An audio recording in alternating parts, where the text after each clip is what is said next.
thinking about it all night, babe. It's that kind of love that make you go crazy. All I wanna do is love you. Be the one that keeps your body warm. Makes no difference. Switch positions. It's whatever. Girl, I'm on what you want. No matter where I go, I'll always come right back to you. Cause all I wanna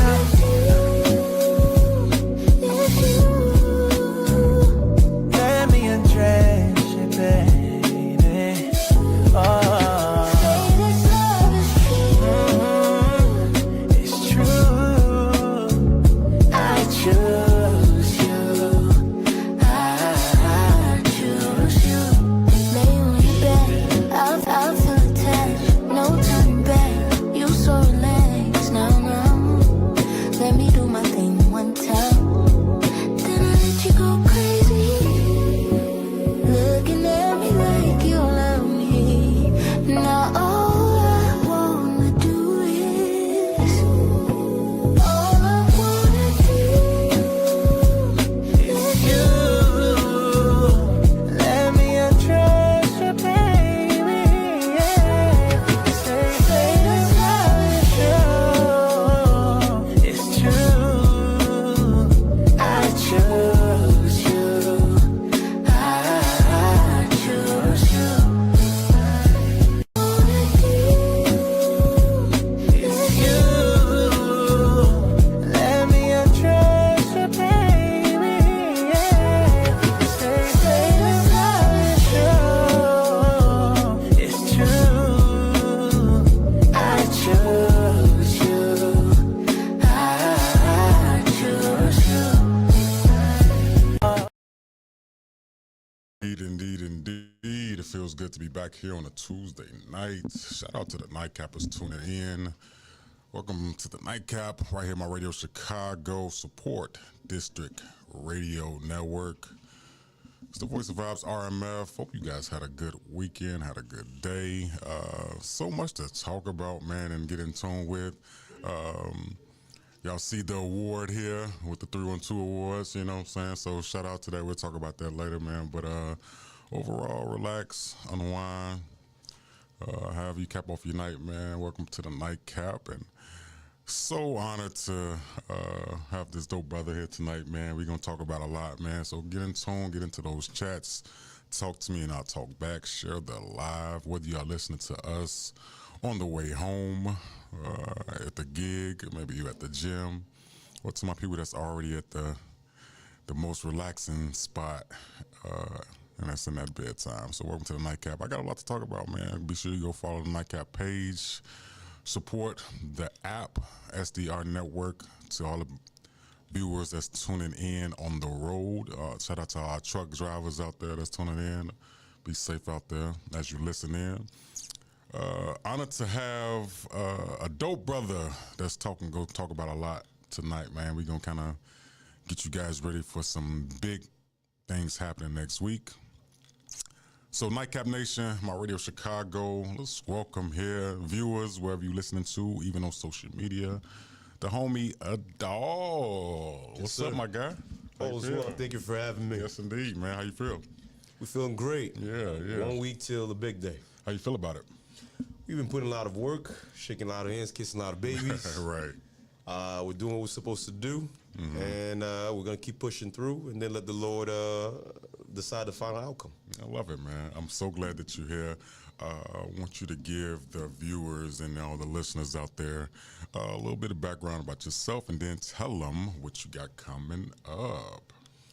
Awesome. Once again, thank you for having me. My name is Adal Regis, and I am running for United States Congress, 2nd Congressional District. That's currently being represented by Congresswoman Robin Kelly, my former boss. She is now running for U.S. Senate, so she's vacating that seat. I'm stepping in to fill in those big shoes, building something she's done, but also I want to bring some fresh perspective in light of everything that's happening right now. I love that. A little bit about myself. At some point, y'all gonna pick up an accent. My family's Haitian. Really? I moved to the States in the 60s. I'm 5 out of 5. but they decided to do something a little different with number 5. They actually shipped me away to Haiti. Wow, really? So I was out there from 3 till I was 16 because they wanted me to spend my formative years out there to soak in the culture and have a dual perspective of things, so I could have a greater appreciation of things coming back. So yeah, I was out there from 3 till I was 16. 1991, came back in 2004. In fact, it was around this time. Wow. That is the definitely didn't know that, man. From 3 to 16, huh? Yeah. Yikes. Oh yeah. Adal Regis, Democrat for Congress. Listen, man, voting is next week. All right. We're going to, for the next week, we're going to encourage and educate our people how important it is to go out there and vote. If they want to follow you on social media or on your website, tell the people what can they do that at? Yeah. So check us on IG, Regis for Congress.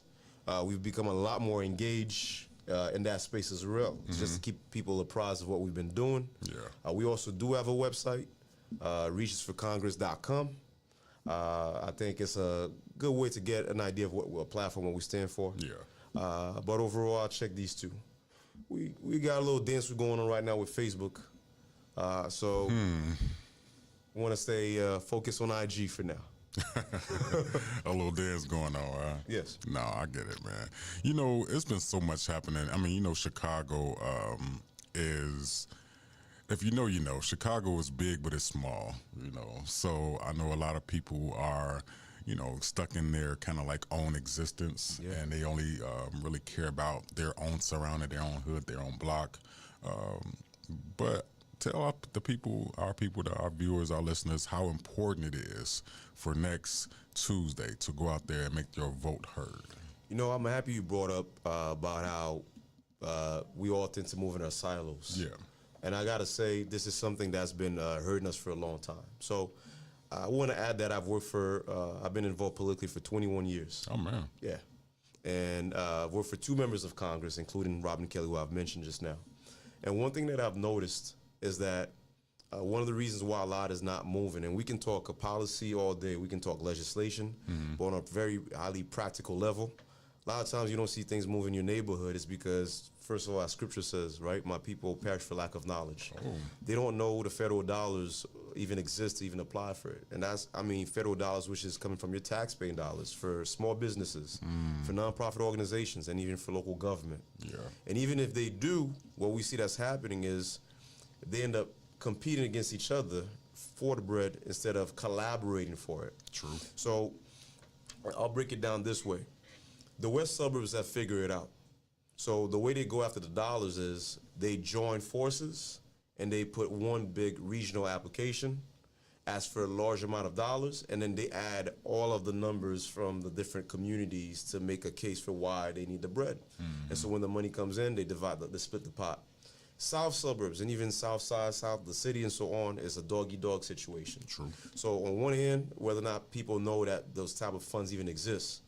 On another hand, if they know it exists, instead of collaborating to increase their chances of getting the dollars, they start competing against each other, even though you might have 2 communities that have the same needs, but it's like each is trying to look out for their own backyards.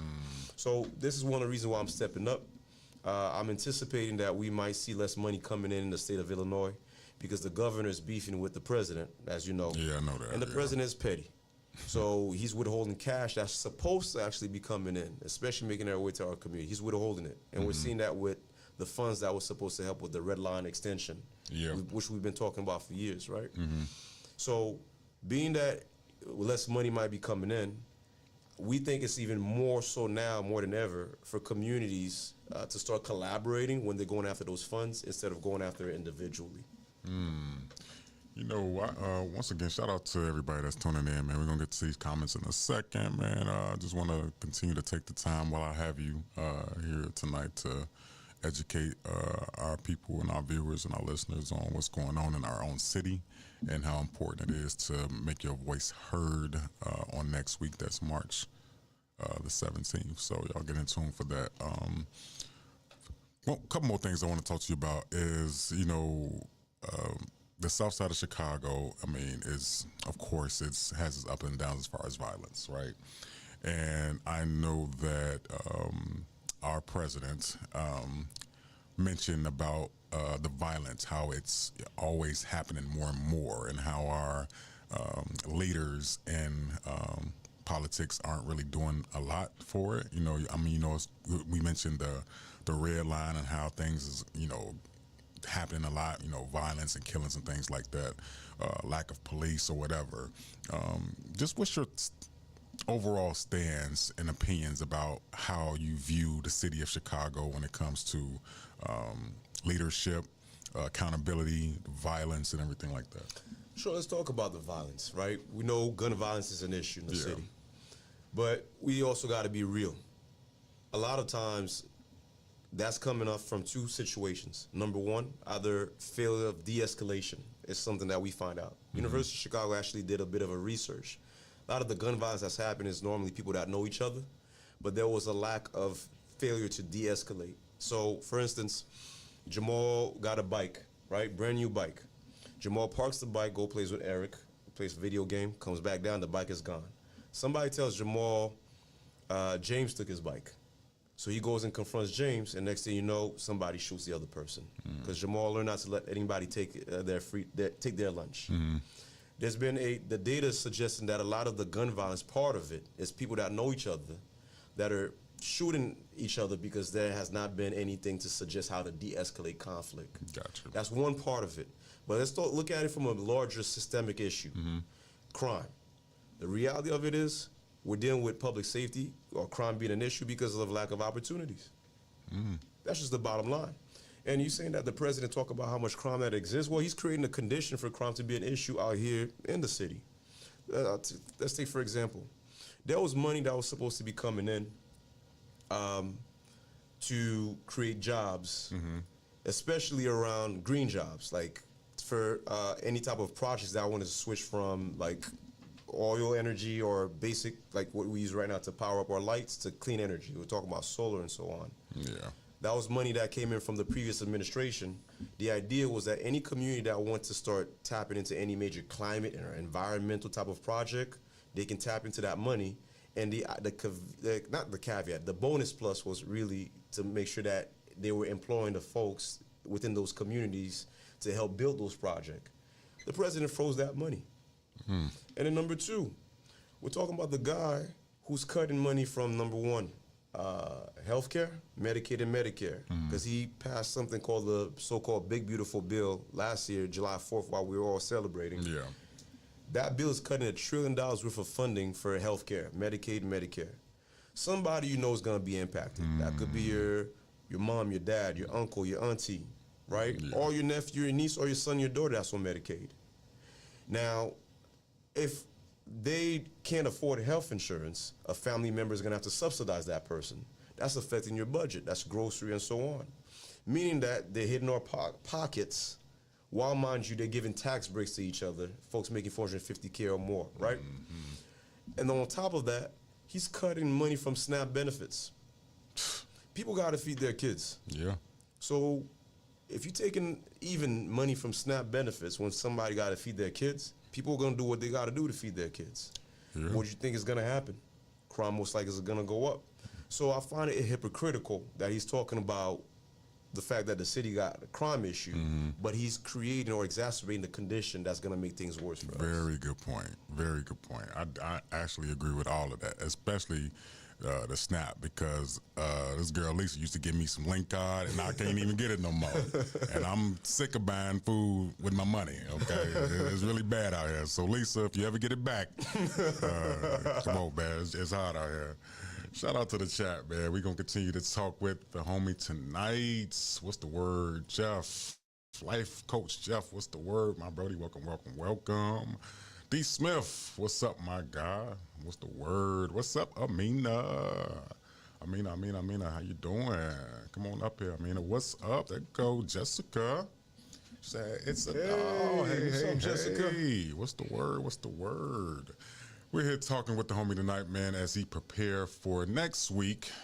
It's a big day, you know. Be sure you get out there and support, go vote, man. Be sure you follow him on social media, on IG and on the website. And while we got him here, I do want to talk about two more things. One, well, you all know we just had the homegoing service for Jesse Jackson. Yeah. Last week, Rest in and peace. you know, definitely it was an impact to our culture in a lot of different ways about what he stood for and things like that. And then you're going to always have your people that have things to say about certain things, right? But we did had 3 presidents here in Chicago last week, and people had a little something to say about that as well, you know. And then we have the Obama Center that's going to open up this June, you know. So I guess I just want to get your opinion on, you know, Barack Obama had 2 terms, right? And of course, we have a president now that's whatever. I'd just like to know your opinion, your personal opinion about the impact that Barack had, both his terms, about the center that he's starting, as he's about to open this summer. And then overall, do you really feel that once, let's say, this term is over for our current president, the direction you think we should go as far as our new leader of a free world? Okay. So let's tackle one of the first points you brought up. We did just recently bury Jesse Jackson Sr. And again, I want to once again express my deep condolences to the family. I did have an opportunity to greet the family at the wake. Yeah. We didn't stay for the entire service, but we had an opportunity to say hi and pay our respects. Nice. And also want to take a moment as well to reflect on a lot of what he has done, if you will, to carry the torch forward. Look, there had been a gap for like a good 20 years between MLK's assassination. Well, I want to say 40 years between MLK's assassination and the rise of Barack Obama, right? Jesse helped fill that shoes for years. And I try not to get too technical, but when he ran for president twice, he actually forced the Democratic Party to change certain rules within the DNC, the Democratic National Committee, that actually made it a little bit easier for President Obama when he ran back in 2008 to tap into that rule to actually be able to beat Hillary Clinton. I like that. And we can go on and talk about how much of an impact he has had.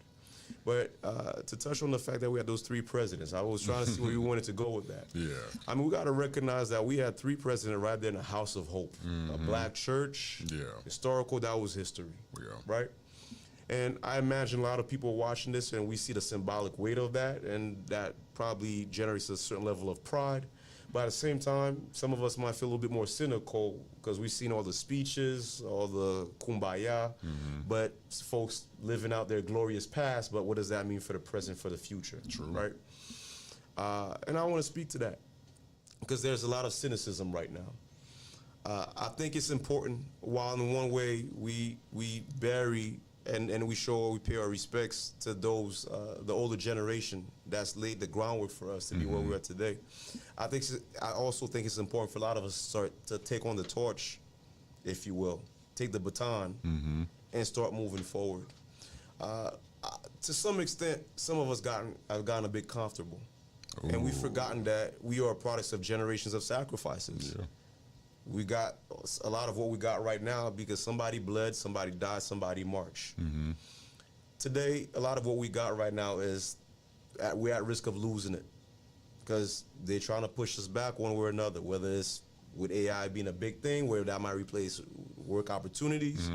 They're looking to dismantle the Department of Education, which has been a level playing field for us, right? And even when cash flow comes in, the distribution of opportunity is not always equitable, right? Like, we tend to get the short end of the stick when the money's coming in for us to do any type of major investment in businesses, right? So we're in a tough spot, and there's reasons for us also to feel cynical because some folks have looked at their blog, they haven't seen much change. I think it's time for us, in whichever way we can, to step up. Number one, pay attention as best as you can. There's a lot of disinformation, which is intentional, and misinformation. A lot of people that are misinformed right now that are spreading stuff. And unintentionally, that's the misinformation part, and disinformation. Active folks that are trying to keep us in the loop and the algorithm where the things that you see on social media, and mind you, we just touched on the attention span. Folks don't spend enough time reading an article. They see the headline, they'll comment underneath. That is true. And they move on. Yeah. So there's a disconnect there. We need people to start paying a bit more attention. Number two, we need folks to start getting active, back to community organizing. And it doesn't always have to look like it's marching. There are new ways to actually do this. We got tools to do that, right? But get involved with your local urban league. Get involved with your NAACP. Get involved in your community board conversation. And that's if you got the time. Some of us are working 2 jobs right now. So I know it's a little harder for us to be able to participate. But plug in with somebody that you know that's actually in the know to keep the information going on. And then number 3, I think the churches, in my opinion, we also need to start evolving in terms of how we start addressing social justice issues. I applaud all the big churches, by the way, that they've leveraged a lot of their resources out of the tithes, where they're pouring right back into their communities, investing in changing their block, and, you know, creating services for the members of the churches. But we got to be a little less coy about being active politically, especially since, again, everything that we have right now is being threatened. So these are the top 3 things I would say as a response to all the questions you've asked, starting with the question about the fact that we just buried a giant recently. I love that, man. Shout out to you, man. You touched on so many things there. I just came up with about 4, 5 more questions, man. So, go ahead. But no, I highly agree with you about all those points. In particular, the church. You know, I grew up.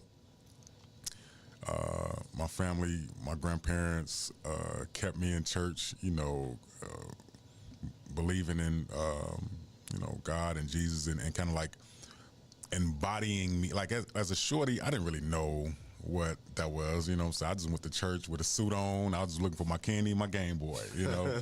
I didn't really know what was going on, but I can vividly remember, you know, probably when I was like 8 or 9 years old, and I really didn't want to go to church this morning. I was like tired or whatever.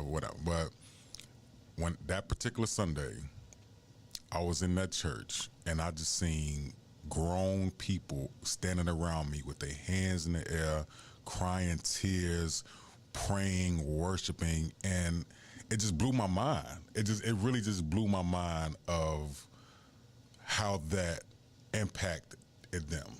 To believe in that, you know.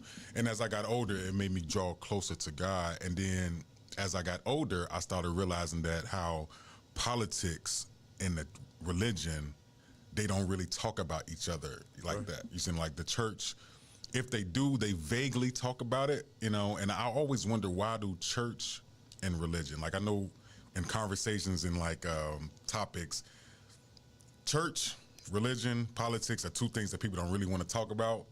And I'm just curious, why do you think that is? Why do people why is that a touchy subject? I mean, you're not even apparently supposed to talk about that on a date. You're not supposed to talk about politics and religion. Well, but here's my thing. It depends on what church or which religious group that you're engaging. Let's be real.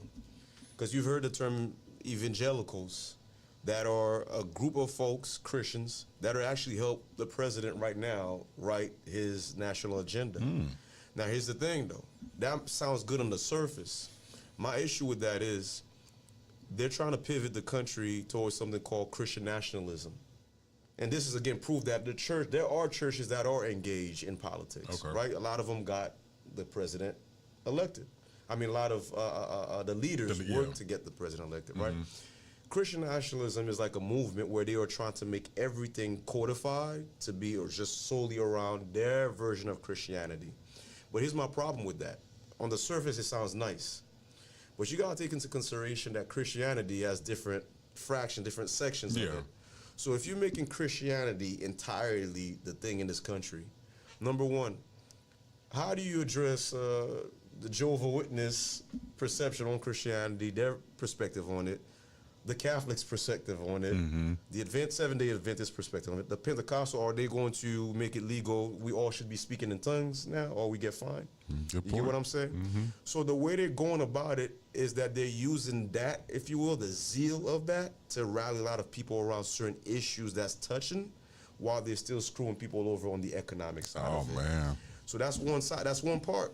Number 2, what about our Muslim brothers? What about our Jewish brothers? What about the atheists? there was a whole point about the separation of church and state. So my thing is, we do see, even though normally they say you don't talk about politics and religion, Yeah. but there are religious groups right now that are helping the president write his agenda. Be clear on that. And that's one. Number two, in terms of why is it a touchy subject, you're talking about religion, that's talking about somebody's personal faith. Yeah. And you're talking about politics, that's somebody's pockets. True. You know what I'm saying? Yeah, Somebody find out next door you voted against their own interests. Your neighbors find out, oh, you voted for that person? Yeah. They might take it personally. So people try not to talk about it openly, but you best believe some people are talking It's about being all talked of about, it in their yeah. backyard. Yeah, I've noticed that a lot, man. Even in you know, just in everyday life, you know, coworkers or dating, you know, dating. I found it to be, as I've gotten older. Now, some people can date a person that doesn't have the same religious beliefs as them. I was always told by my grandparents, you better not bring nobody here that don't love Jesus. So that was always I was scared. I didn't want to bring, you know, and I got Muslim friends, I got all type of friends, but if you ain't believe in the Lord, you can't come over because my you know, I ain't want no problems with my grandparents, man. So everybody has different beliefs in friendships and dating, but I do believe that, you know, that topic with religion and politics should be brought to the table to more of these podcasts and radios or TV, you know, anything that's like people can see, you know, because I think a lot of our people are kind of like desensitized or just ignorant to the fact of what's really going on out here. And we can't afford it, man. Look, I was having this conversation with somebody recently, right? And this is what I've observed being in both black and white spaces. You might be, say you get invited to a white family's, certain white families, like a party that they're having for, I don't know, their 5-year-old daughters. You go in that backyard, everybody's drinking beer. And here's who you're going to see. You're going to see the businessman, the realtor. You're going to see a lawyer. You're going to see the judge. You're going to see a deputy chief of police or even the chief of police himself. You might see a state senator, so the politician.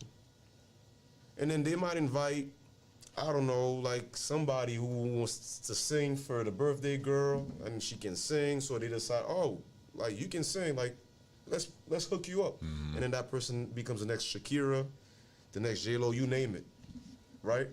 They have all these conversations in their backyard. It's one conversation. They keep the information and the money circulated right there.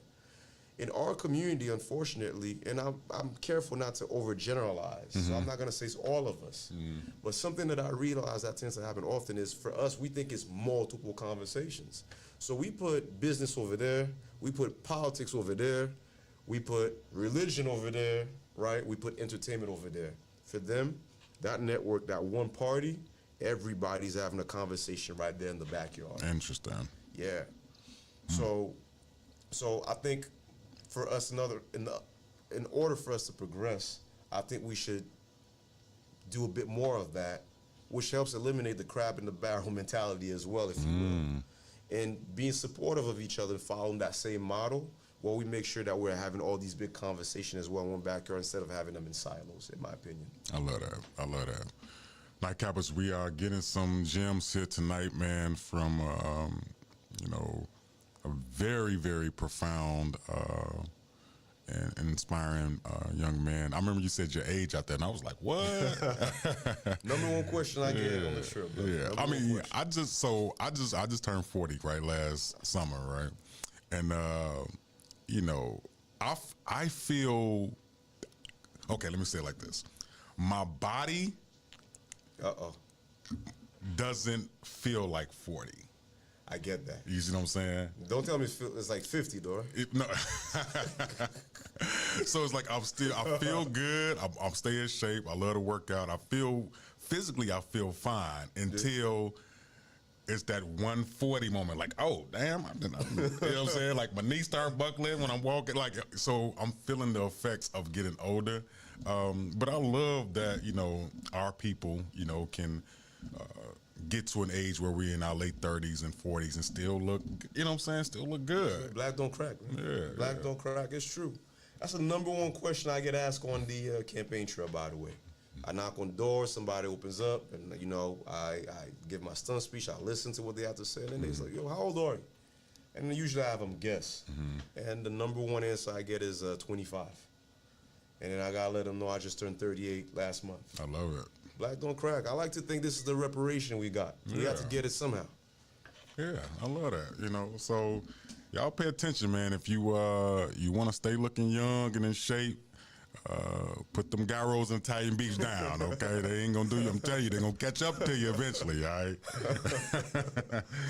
Oh, man, we here, man, with the homie, man. We ain't gonna keep you too much longer. I do got 1 or 2 more things to ask you. Yes, sir. First, I'm a huge Bears fan. Die-hard Bears fan. Like, listen, if a Bears game is on, you cannot say nothing to me. I'm going to have a whole attitude if you talk to me. So last year was, you know, obviously I was up and down with the Bears season anyway. They're leaving Soldier Field soon, and there's rumors that they're going to go to Indiana instead of staying in Illinois, and people was all up and down about it because of, you know, they say it's politics and it's money and Chicago's being cheap or they being corrupt or whatever. You being in the political field, is there some behind the scenes stuff that us Bears fans need to know about why we can't keep our team in our state? Man, I don't know. And if I did, somebody would probably snatch me somewhere because that'd be classified information. I've heard part of the rumors, and this is rumors, all right? I'm not substantiating them. Yeah. Apparently, because, you know, again, business and politics are in bed together. The president is well connected, and if you got an issue with you, he got a way of putting pressure on you directly or indirectly. Oh, man. Brisker, the governor, been fighting for a while to making sure that they kept the Bears here. Yeah. But we also know, again, the president and the governor are beefing. Yeah. And he's trying to find different ways. And for the president, I suspect, this is subjective, this is my personal opinion. The other reason why the beef is a little heightened, if you got money too, he takes it a little bit personally. So it's not just if you got political power. Like, somebody that got money, so that's on the billionaire status that's throwing shade at him, he takes that a little bit personally. So I don't know. I suspect that might be a factor as well, at least from patterns and how he moves in the past. But again, bring it back to the Bears. Some rumors are suggesting that the president may have low-key had something to do with it and told folks to take their business to Republican state Indiana. I myself can't verify that. But I wouldn't be surprised if that was the case because we're dealing with a petty dude. Man. And he doesn't make it hard to understand politics these days. Like back in the days, they used to sugarcoat things and do it a little bit on the side. Yeah. Now his petty is like out there to see, probably want to see how people, when they get vindictive in those positions, how they can punish you, even leveraging those relationships to keep opportunity happening. But unfortunately, who suffers? The people. Yeah. I mean, we'll see what happens. I mean, Soldier Field is... I'm not typically upset that it's not going to be, you know, Soldier Field is hard to park. It's $25 for a hot dog. It's just too much going on down there anyway. So I'm cool with them leaving. I just want them to stay in Illinois, man, so I ain't got to go to Indiana, man. So I guess we'll see what happens, man. Last thing, and above all, man, like, I'm super proud of you, man, for real. You know, what you're doing is amazing, and I'm rooting for you all the way.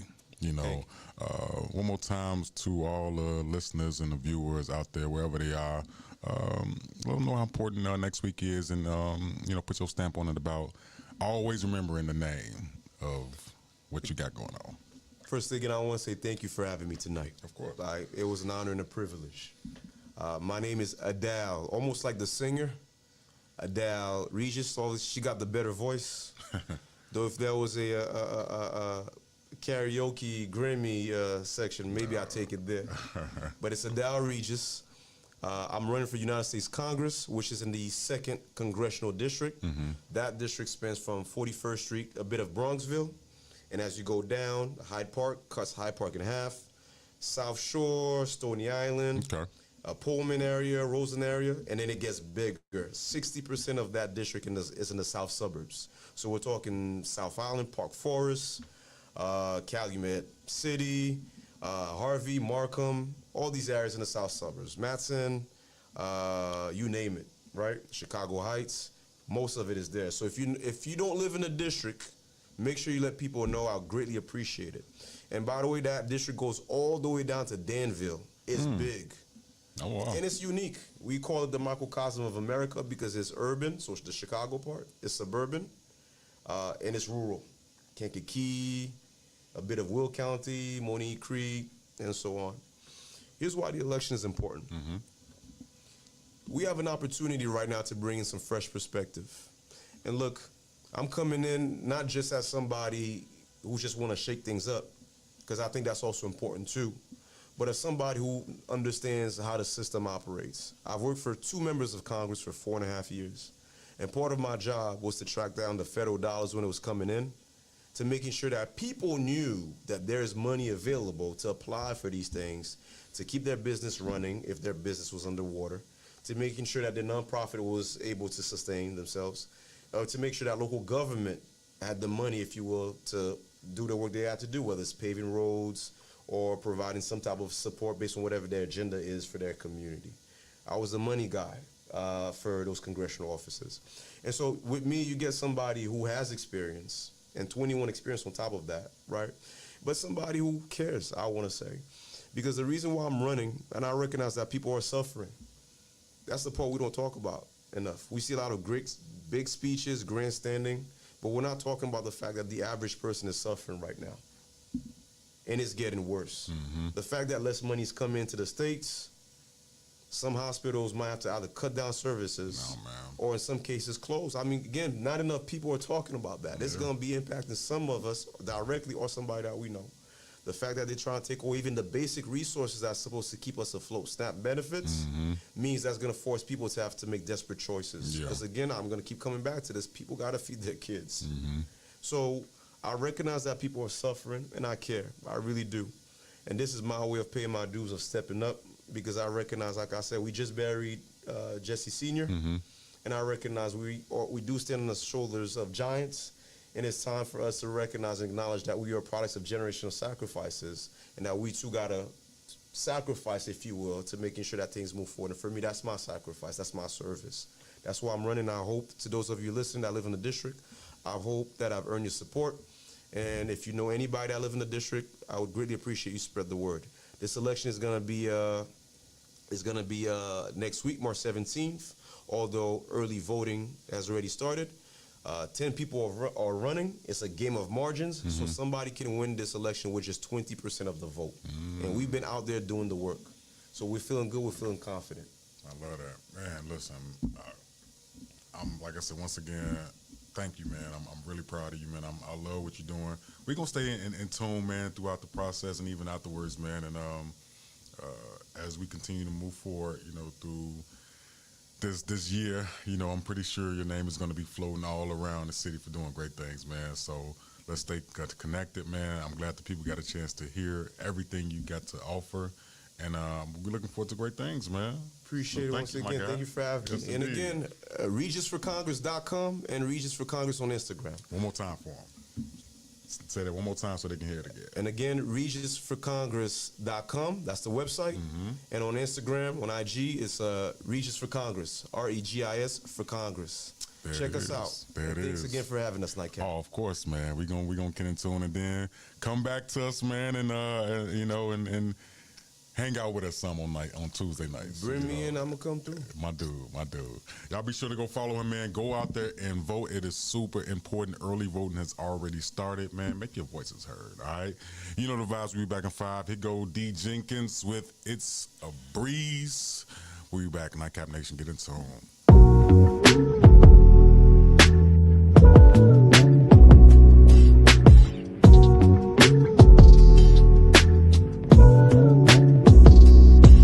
Kick your feet up, sit back with your drink cup. Don't have to be no spirits, cause spiritually I don't need that. I relax and lean back, gazing at the sky. Summertime, open air, feeling all I need to get me high. This a breeze, so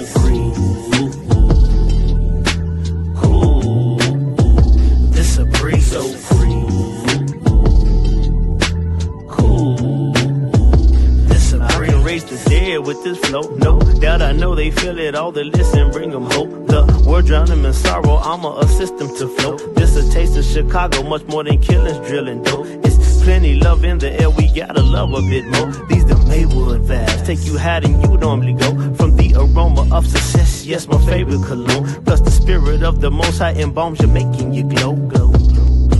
So illuminating, life rejuvenated. Thank you, God, for the constant motivation to live life beyond my flaws. Embracing where it is you're taking me despite facing odds. Lately, trials have been evasive with the support of my squad. Bro, we in it, we living good, and God, he just getting started. Don't mean to flex, but yes, we are the better option. A team of inspiration, innovation at its top peak. They can entertain aggression, we gon' enjoy this nice streak. Kick your feet up, sit back with your drink cup. Don't have to be no spirits, cause spiritually I don't need that. I relax and lean back, gazing at the sky. Summertime, open air, feeling all I need to get me high. It's a breeze, so free. Cool. This a breeze, so free. Cool. This a breeze. Get your weight up, wait up. We don't wait up, wait up. Elevator, Vader, we going higher. Don't entertain the hater, nor do I cater to that which contradicts the love of the Messiah. We just keep on moving forward. Reggie, gratefully seasoned heavy, obviously matured very. So enjoy the commentary. I do this for love, passionate, not only monetary. Cooking with this one, D. I should've named it culinary. You funny, bro. Just working, Joe. Don't do no lazy flow. 80s baby flow with a modern flex. I'm talented now. Oh, I let them sink into a depressive state when I can bring them home. Whether they sober, drink or smoke, guaranteed to touch they soul. Effortlessly do it, bro, cause it's in me. Lend me your ear and watch me put you onto what you missing. Factor in the subtraction of you negatively living, then taking action to engage with us. Toast to how we live. This a breeze. Kick your feet up, sit back with your drink cup. Don't have to be no spirits, cause spiritually I don't need that. I relax and lean back, gazing at the sky. Summertime, open air, feeling all I need to get me high. This a breeze, so free. Cool. This a breeze, so free. Cool. This a breeze, this a breeze.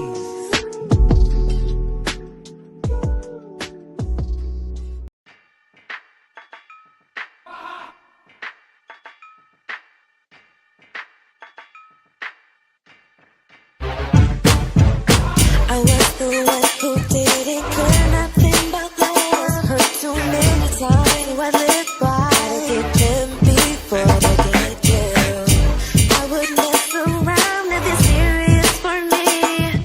Then you walked in, oh, you slipped in. Now you've got me thinking. I'm thinking that he could be wonderful to family at this time. You're slipping out, you could have him wrapped around your finger.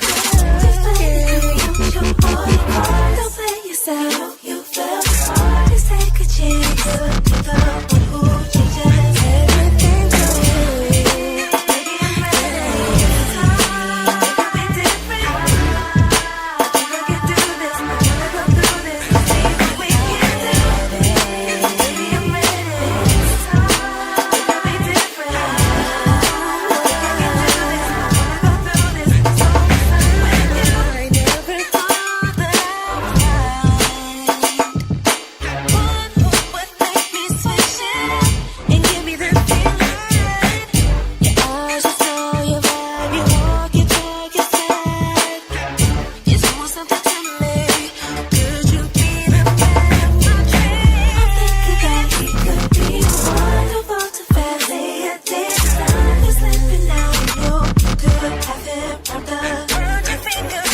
Just take it cool, show all your parts. Don't play yourself, know you fell apart. Just take a chance to be the one who changes everything for you. Baby, I'm ready. It could be different. I think I can do this. I wanna go through this. See what we can do. Baby, I'm ready. Can it be different? I think I can do it. Well, for $2. No, ain't just give her $2 automatic. No, I picked it back up off the floor and I threw it back on when she was done. You know, kind of deja vu. And let me call you right back, Clay. I gotta go and get your skates on. Hey, how y'all doing, ladies? Welcome to Skate World, where skating is your world. How can I help you? You need size 9? How about you say? 9. 9 for you, and how about 6? All right, so we got 9, 9, and 6. Woo! We got a little Twix. Oh, wait, not a trip. Bam! I happen to have size 9 for you. I got a size 9 for you, and I happen to have a special size 6 your way. Go ahead and swirl on that park now. Don't come back to you. Just don't come back yet. All right, so look, as I was saying, look, the $2 lap dance was crazy. When I made the re-rain on that cheek, woo, earthquake.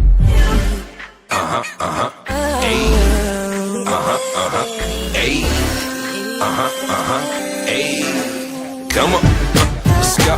Think I can, alright. Think I can, alright. Think I can. I just got one question, how did I get here? Talks of commitment, I don't usually fit here. The thoughts of a broken heart is truly a big fear. So how was it, baby, you got me wildin' just at the thought of you smiling? And I used to think that this don't exist. Swim upstream when it didn't work, there's other fish. But you keep feeding me good love, I'm scared of another dish. Cause I'm worried that it ain't no serving as good as this. See, I met a lot of women in my lifetime, but none quite fine, and none like-minded as you. I feel higher than Endo with this one. Now I'm jumping out the window with this one. Now every kiss is beginning with K. The fingers middle to my exes if they feeling away. With that said, I'm out the game. Jersey retiring. You my job now. I'm just praying that you're hiring. Ready?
Up the headboard. When the neighbors come knocking, they hear me screaming out to God. Oh Lord,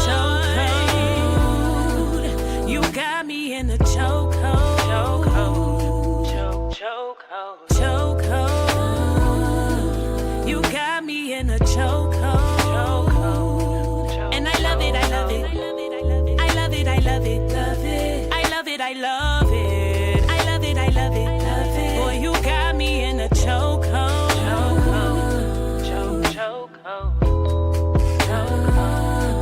And I love it, I love it. Baby, let me see it. Can I touch and rub it just like that? Baby, let me see it. Can I touch and rub it just like that? Baby, let me see it. Can I touch and rub it just like that? Baby, let me see it. Can I touch and rub it just like that?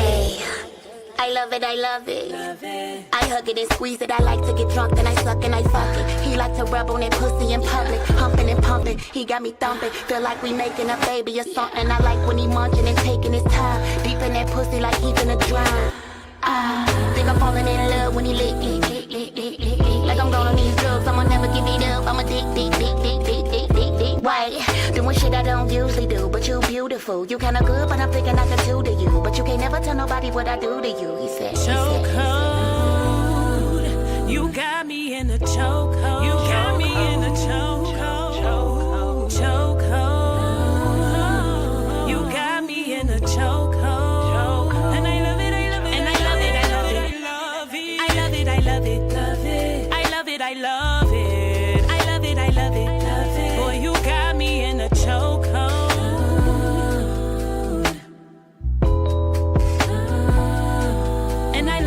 love it.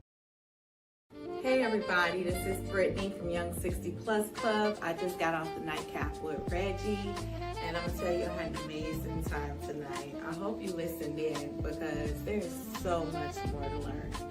So I'll talk to y'all next time.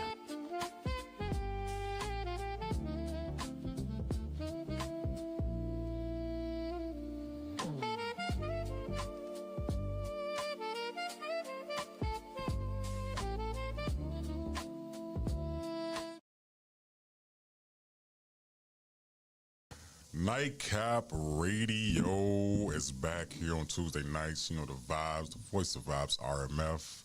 Support District Radio Network, where it is more than radio. Welcome back to the Nightcap. My Nightcap is out there. Shout out to the homie Adal who just came through, man. Y'all be sure to go vote out there, man. Big, important day coming up next week. So y'all get in tune.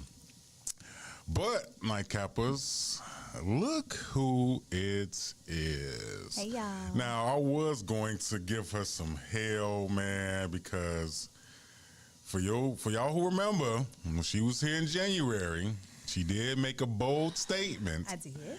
And we did make a bet. We did. But, you know, I had a good day. I don't even feel like being petty right now, man. It's okay. It's just good to see Mia back. Let's welcome her back to the show. Thank you, Reggie. Yeah, because she's, you know. Okay, so when I did make the bet, I did say that if I missed one show, I would say the statement, Reggie, you were right. I don't remember the rest, but you were right. Can I refresh your memory? Go ahead, refresh my memory. Okay, cool. I'm so glad I can refresh your memory. We was talking about, on that particular show, I was saying that Mia, to me, is a tease. Oh, yeah. But She didn't think that she was a tease. She I'm didn't think not. that, you know, but Mia is, I would say, 93% a tease. Just from me knowing her for so long. so this is what I'll say. I will say that I've heard this a few times recently. I'm sure you have. And it has been for men. I will say, I don't know what about me gives this off, because I've asked that question multiple times. Like, what about me gives this off? But I can't change my aura. That's just how I show up. It's hard, you know, to not be who you are. I am authentically myself. So if that gives tease, I mean, all I have to do is accept it. Okay, that's beautiful. But that wasn't part of the bet. So you have to say what you got. Go ahead and let the people know. Oh, And we're going to clip okay. this up too. So go ahead. All right. My name is Mia. Mia Chanel. And Reggie was right. I am a tease. Wow. We here first. Now, I am a woman of my word. We I do here not agree with first. that statement that I made. However, I am a woman of my word. I mean, you said it already live on but air. So, I mean, I don't agree with it, but it is what it is. it don't matter. So, But I did miss you guys last month. I really did. Yeah, I know. I missed you last month. Sure. Which is why I'm here today. Yeah. So, good evening, everybody. What's been going on? What you been up to? Nothing. The Pink Oasis is still going fairly strong. For all the listeners, if you guys are hosting birthday parties, paint and sip, Shakia's birthday parties, your grandma's birthday parties, vow renewals, dance classes, any of the above, think of the Pink Oasis. We are at 7165 South Exchange Avenue. It is a beautiful space. We have curated, and I recognize and understand that it is called the Pink Oasis. There are some touches of pink, but certain touches can be removed, or the space can be altered to your needs. So please, please, please, please, please support this Black-owned business. You know, I always do nails. I'll never put that down. I'm doing nails in Maywood at Relux Hair Studio, 703 South 5th Avenue. And you know, working my corporate job. I am an operations manager for a automotive company. Nice. And so I'm just working. Busy. You know, Okay. I'm trying to just figure it out. You know, Okay. adulting. Adulting can be a Adulting. lot. It's yeah. a lot. How's you the know, You family? would know because you're much older than I am. Damn. I just called it straight for no reason. He's been adulting a lot. I just caught several, but he's been adulting for much longer than I have. I'm not that much older than you. I First, mean, first and foremost. 40 is. Okay. You'll be 41 this year. Ain't you gonna be you there? Ain't you? I'm not there yet. I'm 30. I'm only 37. Let me see the birth certificate. Oh, I where can your, show you where my your birth ID. certificate? That's no problem. Where your mom and them at? I was born in 1988. That's who's gonna tell the truth. Ty Renee, what's the word? Even the saints and ain'ts. Hey. What's the word? What's the word? Bel Air Bibbs, what up, my boy? Y'all go follow Bottle Service, man. It's a dope podcast over there, man. Shout out to the homie. Damn, I know she just shot at me for no reason, Joe. That's crazy. Listen, y'all do not understand That's the hell wild. that Reggie gives me all the time. He gives me hell even when I'm not here. Okay. Yeah, man. Look, okay, it's cool. I would give you less hell If I showed up if more. you showed up more. Okay. That's all I'm saying. Okay, I that's got it. all. All right. I'm just a friend who be missing his friend. I'm What's here. wrong with I'm that? here now, so let's make this time count. Okay, cool. All right. All right. Okay. No more old jokes, okay? Before I get on your ass. All right, man. We hit the nightcap, man. It's so good to be back on a Tuesday night, man. For real. So much is going on out here. But we just enjoying the night. We did have the 312 Awards over the weekend. Shout out to everybody that pulled up and had a good time. We did take home the award for Internet Radio Station of the Year. Shout out to that. Congratulations. Man, and it felt dope just to be a part of networking and being around like-minded people. Did feel good to walk in there and people recognize me for what I do, you know. You're a pretty so, yeah. influential guy for the culture. Yeah, I try to put my stamp out there for the city a little bit, you know. So make my You do a little good mark. job. I'm kind of proud of you. A little bit, Just a little bit. That's cool. Just a tad. I'll take that. I'll take it and run with it. I don't get compliments from you, so I'll take that a little bit and I'll run with it. Okay. Oh man. I will. It's all good. But no, I'm super proud of you though. That was a super huge accomplishment. Well, thank you. You're It welcome. means a lot.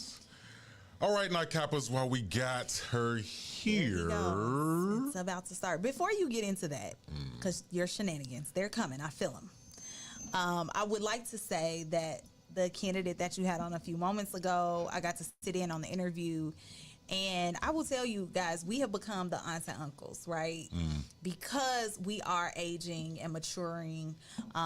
Politics didn't used to mean anything to us per se. Yeah. You know what I mean? Now politics is our life. So I just want to reiterate the point that people of our age category need to start having those conversations. And those conversations need to become more and more frequent, and they need to become more and more normal, especially having those conversations with your children.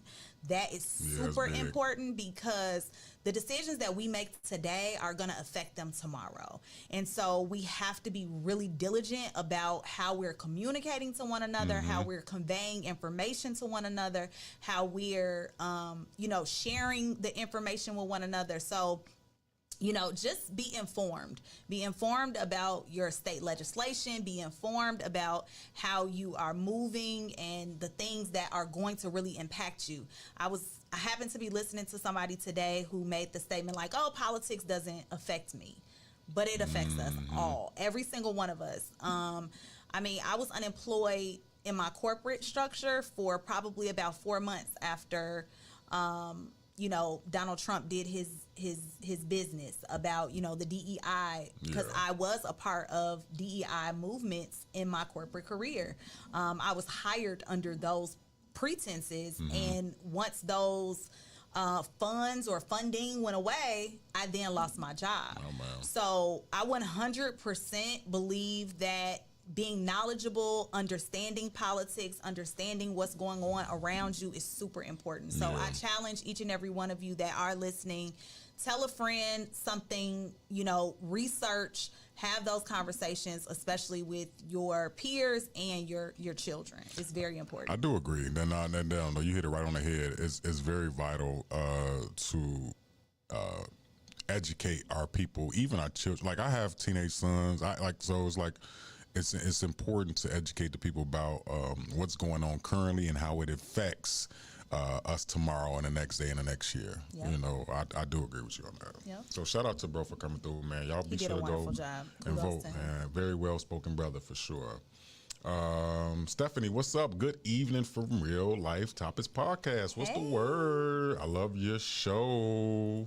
Thank you for tuning in, man. So yeah, look, this is what I want to do. What do you want to do? Oh man, listen. So thinking outside the box, the show that I host. Be sure that y'all come out on the 21st of this month as we have Troach, the homie, coming through, man. To on the show. Troach is a super. Troach performed Sunday at the 312 Awards. Tore the stage up. Had people Chicago screaming has his some name. Amazing talent. Yeah, like Troach is the homie, man. That's my guy, and he's an amazing performer, man. And so I don't think we get enough recognition. yeah, we dope out here. So he's gonna come on the show on the 21st. There's gonna be a lot of people in there. So y'all come hang out with us on the 21st of this month. That's the Saturday after next for the Thinking Outside the Box show, man. It's gonna be dope. But we had a topic maybe a few weeks ago, a month ago, and it was about exes, right? And there was a topic being brought up about should you still have your ex's phone number in your phone? Okay. You know, let's just blanket it at that. Should you have your ex's phone number still in your phone? Just the phone number. The phone number? Just the phone number. I would say no.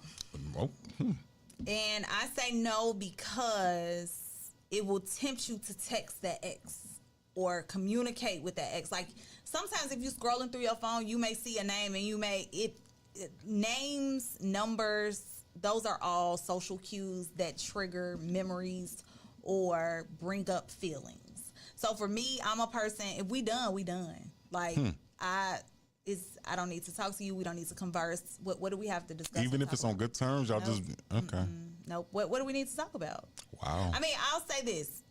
My exes have reached out to me on social media. We have chatted, on social media like, hey, how are you? I'm great. Oh, your family is beautiful. Thanks. Like, So that's fine. it's very short and sweet. It's very, like, I'm okay because I have my exes and I are friends. We, Okay. ended on great terms. We weren't bitter or mean to one another. So, well, all except one. But I will say that, I just think commenting under my post is one thing, but me having your personal number in my personal cell phone is something totally different. So social media friend, you can still be social media friends with them, just not in the direct number. That can be tricky too because the DMs, they will slide in the DMs in a heartbeat. At least from my experience. I mean, I have had exes that will slide in the DMs and be like, man, you look so good today. Like, it's unnecessary, sir. Block. Like, Okay. I don't like you don't need to communicate with me. Don't talk to me. What if they're not What if they're just okay? I guess I'm just playing devil's advocate. What if you literally just have like an ex? Y'all was probably together when y'all was in high school or something, and now you 45, and they just follow you on social media, just see how you doing, you see how they doing, or congratulations on anything, or tell them happy birthday. They even say you can't even say happy birthday to your ex. You can do that. But I'm saying once it goes further, like once you hit it differently, or once it's trying to like make a turn. Okay. That to me is sticky and tricky because people, you give them an inch and they're going to try to take them out. I get it. So I wouldn't even give them an inch. Like, you commenting under my post publicly is cool, but like, don't come in my DMs. Don't try to chat with me there. Okay, so we'll agree there. Yeah. That I do think that you can be social media friends with your ex. They can comment on your post about stuff, especially like if you post a clip about whatever, and that stuff is cool. But when it gets to like DMs about extra stuff, It's a no, thank you. it's an okay, cool. It's a no, thank you. Because social media is literally what it's called. It is a social platform where you display photos and feelings, right? Yeah. Because we have turned it into a feeling, a display of our feelings. A lot of people use social media as their therapy. A lot of people use social media as their primary communication ability. Like the older crowd, they post every moment of every day on social media simply because they want people to know how they're living or what they're doing or, you know, those kinds of things. People in our age category, we either are going to post highlights or things that are happening in the moment, or we're posting curated content. So if you took the time to DM me, I feel like you put in too much effort. Too much effort to It's DM too much you. effort. I don't want you to DM me. So, and I'm pretty sure your DMs be flooded. Okay, They do not. so, Actually. really? They really don't. I will tell you, in the last maybe 5 years, I've maybe had 3 exes that have DM'd me. Okay. And one of the DMs was, "I'm super happy that you're happy." That was the statement. Okay. Another DM was, "You and your family are absolutely amazing. Okay. Y'all are so beautiful to me." And then the third DM was, "Oh my God, I mean no disrespect, but you look so great today." So, was something wrong with all 3 of them? No, Oh, okay. So those are but fine. I just don't want you to DM me. Even saying something thank as you. positive as that? Put it in the comments for everyone to see. That's wild. Nope. Because this is the thing. If you can DM it to me and you don't feel comfortable posting it, you shouldn't be DMing it. So that is those comments could have been left underneath the post. You get what I'm saying? Okay. Because then when you DMing it, it gives the context that you're trying to have a private conversation with me. I don't want to have a private conversation with you. If you want to say that my family is beautiful, put it underneath so everybody can see, so that there's Okay. no confusion. Okay. I just want to make sure I'm understanding what you're saying. Mm-hmm. So, just to recap, before I play this clip, Yes. you said that you do not want an ex to have or you don't want to keep an ex number in your phone. No thanks. I'm pretty sure they're going to keep your number for whatever, but you don't want to keep them in your phone. No. Then social media friends is cool, but as long as they don't get in your inbox talking crazy or anything else, Yes. they can post under your picture or something like that, but that's it. And Yeah. then even if they are in your inbox saying something positive, like your family's beautiful, I'm so happy for you, you don't want to hear that. Put it Because that on could your have been a public post. Okay. Yes. Just want to make sure I understand what you're saying. Whew, it's wild out here. Okay. I want to play this clip. I'm just saying because the standards that, and I'm sure you're not the only person that thinks like this. If I have an ex, and like I said, I'm just like you. A lot of my ex-girlfriends are cool. Like, you know, we don't talk or anything like that, you know.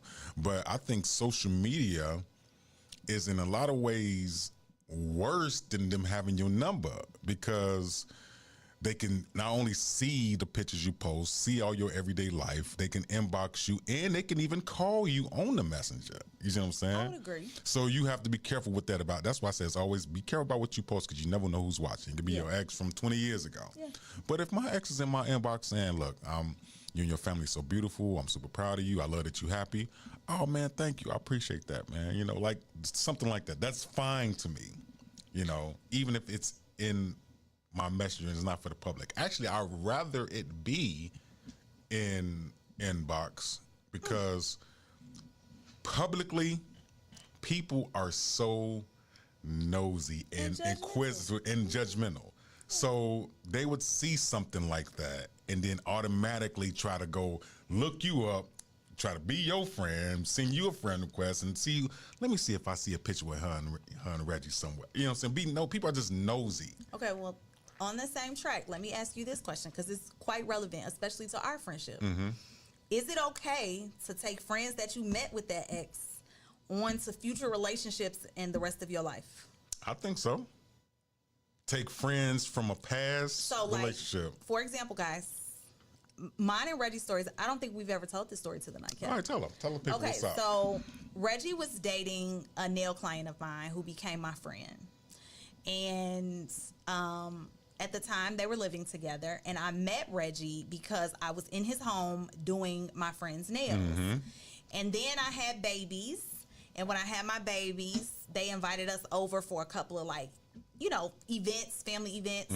And we came and we built a friendship. at the time, Reggie was into a nonprofit organization and he was helping the youth. And at the time, I also had a mentorship program. And Reggie and I kind of did some collaborations and kind of, you know, played off one another like, hey, I got this coming up. Can you participate? So fast forward, that was how many years ago? Sheesh. My sons are 10, so that was probably about around there. 10 years ago. So Reggie and I have been friends for about 10 years, but we met mutually through his ex-girlfriend, who is no longer his girlfriend, and she's no longer my friend either, but that's how we met. And I think that we are great friends. We support one another on social media and off social media. I think that we built a quality friendship. We're happy for each other's wins, and we try to be present as often as we can to support one another in our endeavors and the things that we're putting together. So you do agree that it's okay to take friends? I don't see why it would be a problem. Well, me personally. Well, I'll say this. Sometimes the person who introduced you, so your ex, may feel like it's a problem. So I will tell you guys, a lot of people wouldn't support like you being friends with their friends after y'all break up. I've heard that before. And I do have an opinion on that. What's your opinion? So okay. I'm glad we're talking about this. All right. So if me and my girl are together and I meet her homeboy or her homegirl while we together. Ooh, this is so important. And for whatever reason, me and her don't work out. I find it so odd that just because our relationship stopped with me and her, you automatically just stop fucking with me. And I'm just like, and you know what? That's a reason why I refrain for trying to be around people's friends that I date or that I'm with, because once I'm locked in with you, I'm locked in with you. I don't care how we met. If I'm locked in with you, I'm locked in with you. And of course, we know things happen with relationships, and just say the relationship don't work. I feel hurt knowing that I done got so close with this dude. I done got so close with this girl, but because me and her friend or his friend ain't work out, we can't even be homies no more. You see what I'm saying? But that's like the norm now. Well, I would say it's probably the norm because socially everybody is so detached anyway. And so it's easy for people to cut people off, or it's easy to walk away from people. Clear. And because people are so superficial in their relationships, people don't understand friendships are just like dating relationships. If your relationship is in infancy, like mine and Reggie's relationship, 10 years in, I mean, I've been married 13 years. I've been this man's friend 10 years. And in 10 years, I wouldn't say that our relationship was in infancy. I would say that we were at the teenage phase. You know, we have graduated to certain levels of friendship. Friendship, relationships, everything has levels to it. I think that people are so isolated and detached that it's easy for them to be like, oh, well, you know, I was only like, it's almost circumstantial. Like they were your friend under this circumstance. So that's what if that circumstance is no longer a thing, that will curate them to say, you know what, I'm good on you. Like, yeah. So let me ask you this. So hypothetically, if let's say you got into a new relationship, you know, let's say you've been single for a few years and then you got into a new relationship, and then the new relationship you got into, you tell them, hey, I got this friend Reggie, you know, I've been friends with him for 10 years or whatever. And then when he meet me, or let's say he meet me or he don't meet me. No, let's say he meet me, because image is everything. When he say he meet me and then he's like, I don't really know how I feel about that friendship. You know what I'm saying? For whatever reason. That just, happened. you know. That happened in my marriage. How would you, tell me how you would view that. So my ex-fiance, I was with him for 4 years. He had a friend and client that became my big brother. So much to the point where this man contributed to us not even being together anymore. Damn. In the sense of he would go out and play around in the street, and, you know, my brother would tell him, like, you got such a good woman at home. Like, go home, you know. And then when the cookies crumbled and everything fell, my brother did not take sides. But he did proclaim to his friend, like, you were wrong for the things that you were doing, knowing the person that you had. So now don't come to me crying because y'all not together. You did that independently. When I got married to my husband, I introduced him to my brother. And when I introduced him to my brother, as a matter of fact, two of the men in my life that I call brothers. Yeah. When I introduced my husband to the first guy, he said, you know, like he came to the house, they sat down, they had a drink, a cocktail, they chatted it up a bit, and I left them alone to let them kind of do the man thing. And my husband's like, okay, he's cool. Then my other brother, when my husband met my other brother's a little younger than me, and he even lived with us for a little bit of time. Okay. That became really difficult because my husband felt some kind of way because another man is in his space or another man was just around. And then because me and my brother were together all the time, he was like, y'all together a lot and too much. So it then became like, uncomfortable for him. And so I would say in that particular instance, in the beginning, I felt like my husband was very supportive of the people that supported me. Okay. Because even in my line of work, I had a lot of male clients. And much to your point, maybe I am flirtatious and maybe my husband does see that in me, and it may cause him, to be insecure if I didn't check those things. Like I had a client who was superiorly disrespectful. One time, this guy, he bought me some underwear for my birthday. Oh, wow. A nail client. And I had to dismiss him not just as a nail client, but as a friend. And he had been my client for 12 years. Oh, yeah, that's wild. And so, it was almost like it's up to you to gauge how people show up for you, right? And if there really is no malice, ill intent, because you've met my husband, you've been in the same space with my husband, you've been to events with my husband, and I don't think y'all have beef. I think y'all are pretty cool guys, but I think that takes the main person to be the negotiator of that, like the peace treaties. Like, do you tell the person the whole story of how you met this other person? Because that could be a person that maybe you liked at one time, or maybe they liked you at one time. Yeah, that was where I was going. So do you share all of the story? Do you say like, hey, this is, but that can be risky though. It's very risky. It's very risky. But again, you have to control that. Like that person is in control of that. So are you keeping that person around knowing that they once liked you and you just want to keep them around as a backup plan? Or is this really a platonic relationship and you are really there just being platonic friends? Certain things are very different. And I will say this. In my marriage, I have experienced some things like my husband had a friend who I welcomed with open arms. And I do mean like arms wide open. We share holidays with them. We, participated in their kids' activities. We went to their kids' birthday parties. And this woman, I thought, was a friend of mine, but she was really a friend of my husband's. And that sometimes can kind of mess things up because people say things that they shouldn't say.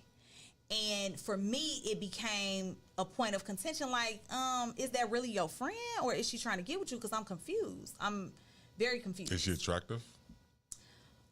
She is a very pretty woman. She's very nice looking.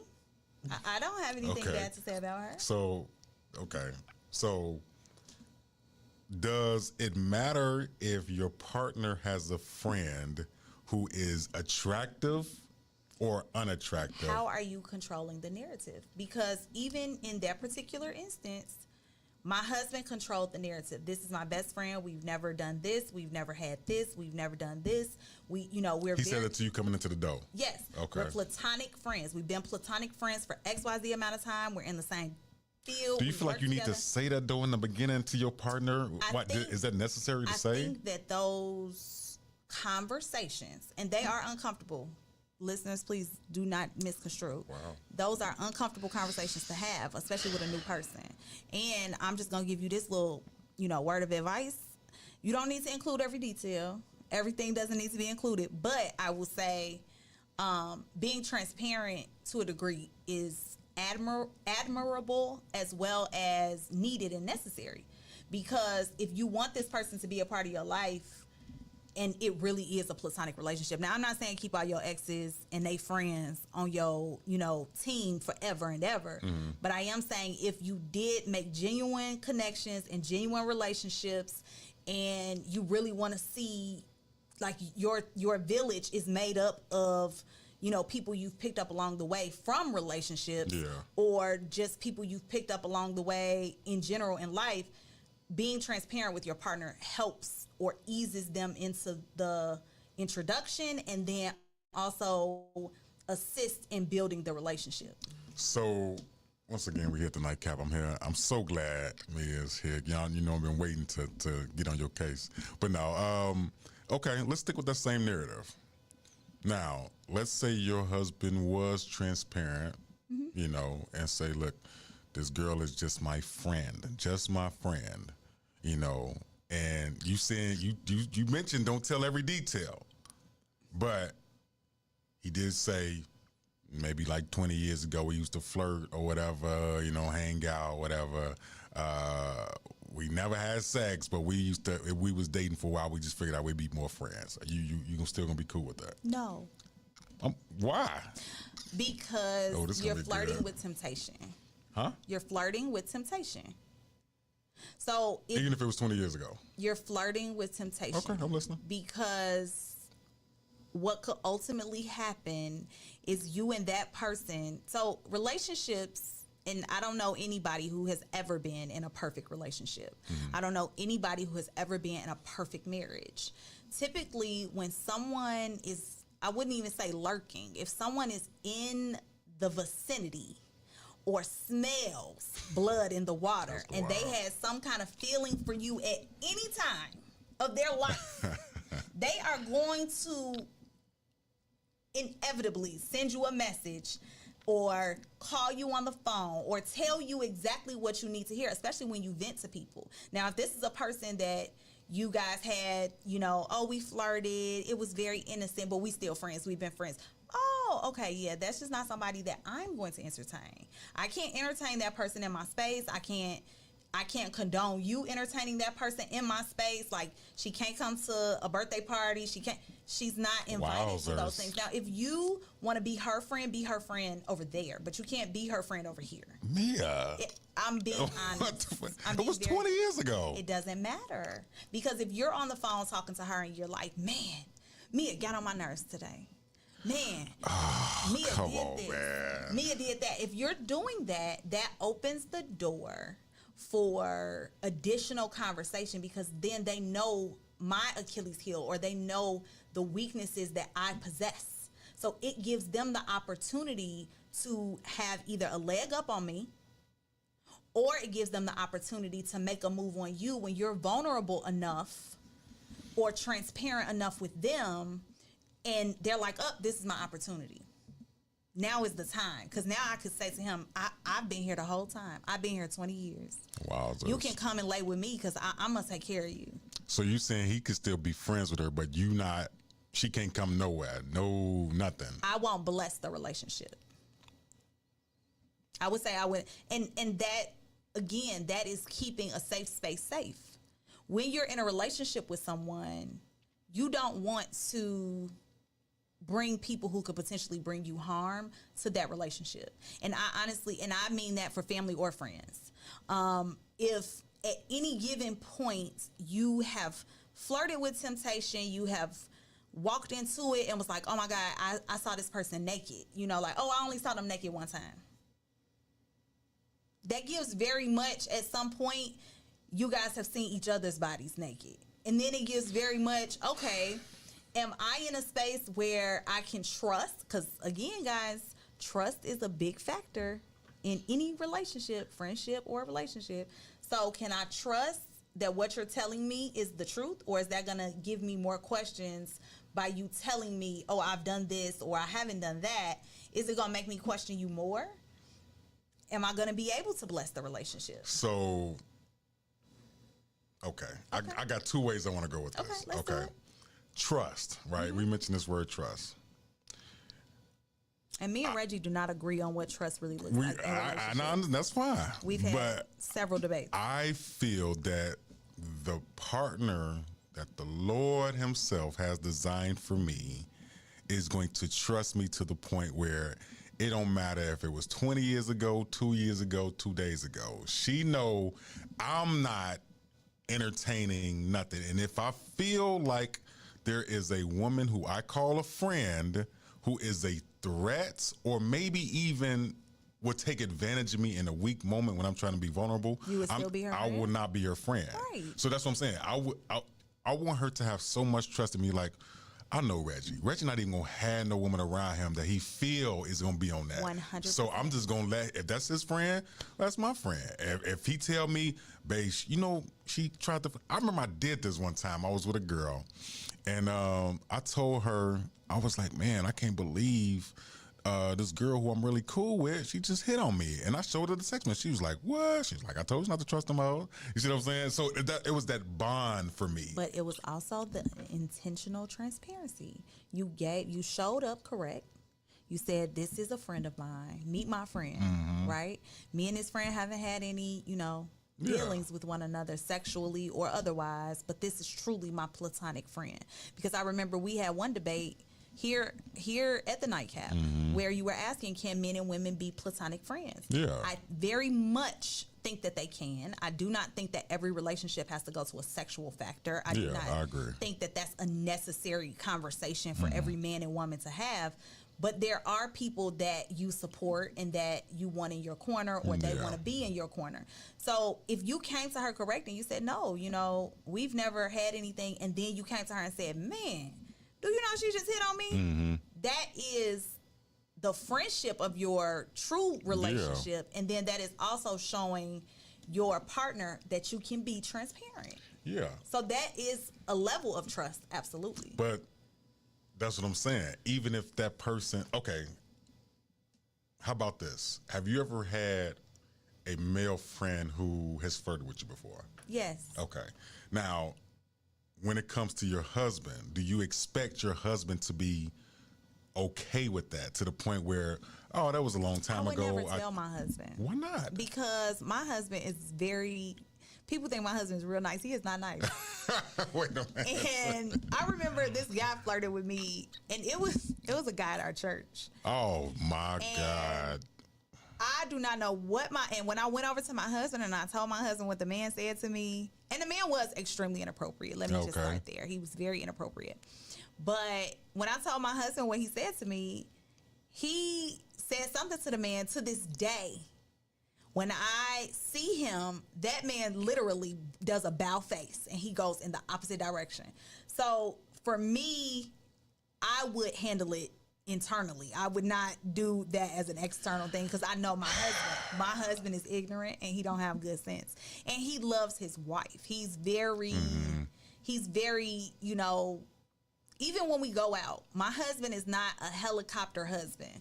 So we'll be at a bar, prime example. We'll be sitting at the bar and he'll either be next to me, he may be behind me, he may be sitting a couple of seats down from me. If a man comes up and he greets me or tries to buy me a drink or anything like that, my husband doesn't get up in arms. Now, if a man comes incorrectly and he puts his hand on me or my husband's like, excuse me, can you remove your hand? He says it in a very low tone. He's very low. And then, the next thing may escalate. But I will say, I think that, all relationships need that level of transparency. But if you can be upfront at the beginning and then be even more upfront when things shift or change in those friendships that you have outside of your relationship, that does barter kind of a bridge of trust. So you saying that you've had male friends that have hit on you, but you haven't told your husband? No, I just stopped talking to them. Okay. So hold on. Let me look. Okay. So you haven't told him, you handled it yourself. Yeah. Right. Okay. So here's my thing, what I'm trying to say, right? At some point, you're going to always be attractive. You know what I'm saying? There's always going to people Thank that's the Lord going for good genes. There's always that's funny. There's always going to be people, friends or not, who hit on you. Yeah. And if you know how your husband is going to respond, and you say, you know, I'm not going to tell him, I'm going to handle it myself, and you're just going to cut the friendship up or whatever like that, right? Yeah. This is my whole point of saying this. If I want my partner to be so connected with me that she could tell me anything about whatever anybody do to her. I mean, from the smallest flirt to the biggest flirt. Now, there is something to be said, and I'm just going to put this out there. Mm-hmm. Men know who to pull it with. They know who to pull it with. But they know because you are vulnerable and in a vulnerable space. You're in a vulnerable position. If you're my friend, when I talk to you, you may say, like, how's the family doing? And I'd be like, man, these goddamn kids getting on my motherfucking nerve. You know, something like that. Or I may say, like, man, wifing is hard right now. You know, I'm struggling or something. I may give you a cue or a prompt word to prompt you to either dig deeper into what I'm saying or give you a prompt word that things ain't right in the land of Denmark. You know what I mean? Like, wowzers. You know, but that's the reality. So again, if you have friends that are lurking in your life, because this is the bottom line of what we discussing. Mm-hmm. If you have friends that are lurking in your life that have crossed that boundary of friendship into a potential sexual relationship, a pass, a flirt, a kiss, you saw them naked, just eliminate those people altogether. That's all. Now what if you eliminate them? Now what if your husband asks, "What happened to do? What happened to your friend?" Like, he tried it. That's what you're gonna tell him. Yeah. He gonna like, "Why the fuck you ain't tell me that before?" No, and I'll say this. Shout out to my husband. You're a great guy. But my husband he's not that confrontational. He's one of those people that he doesn't like confrontation, but he doesn't run away from it either. I can see that. He's very much stern and firm in the things that he says, and he's very stern and firm in the way that he shows up. So he's very stealth and quiet. He's not a man of many words, and when he does speak, people pay attention. Yeah. And so I feel like I don't want to burden him with the nonsense of people doing and asking stupid questions or doing dumb things. So when he does say, "Oh, what happened to this person?" I'll be like, "Yeah, I don't talk to that person no more because this, that, and the third happened." And he'd be like, "Damn, that's crazy." You know, like it goes to that degree. I've met, the few times I've seen him, I could tell he's, I got a homie, it's crazy, I got a homie that look just like I'm talking about to the T, Oh my God, you gotta share him with me. I look gotta see just it. like him. And when I saw him, I'm like, no, that's not Craig. I thought he looked so for me, but I could tell when I meet, especially when I meet guys, you know, wherever, you know, I can be a little bit intimidating to a lot of people. I mean, because you're a big guy with a deep voice. Well, whatever have you. But I always notice when I meet guys and when they shake my hand, when they try to shake my hand extra hard to let me know that they there, I'm like, Joe, I could tell you trying to like pull a power move. Yeah. You know what I'm saying? Or they flip your hand over. Yeah. Okay. And then even if like I have a homegirl and I meet her boyfriend or her husband, I could tell that he's sizing me up. I could tell that there's like a... Did you feel that way when you met Adam? No. Like he was sizing you up? I don't think... Well, first of all, he's... He was about to say he's short. My husband is fun size, okay? I caught myself. He is the perfect size for you. He is. I'll put it like that. He's the perfect size for you. But I could tell he was like, okay, who's this motherfucker? You know what I'm saying? And it was funny to me, but I didn't get the sense that he felt like I was a threat. And that's important to me. I didn't get to feel like he was like, I got to keep my eye on this nigga Reggie. You know what I'm saying? That was important to me because I don't want to lose a great friendship because your partner is intimidated by me. Look, I get that I'm sexy. I get all that, okay? I get what comes with me being in a person's life, you know. But I can perfectly have female friends without having no ill intention of trying to do anything, you know. And I'm one for respect. I don't want to disrespect you, and I don't want to disrespect your family, anything like that, just in general, because if I call you a friend, you're my friend.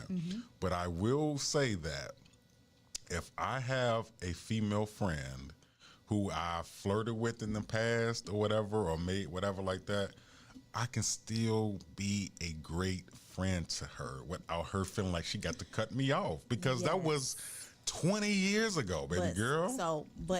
So again, that door can swing both ways. So you may be the man that she's keeping on the back burner. Really?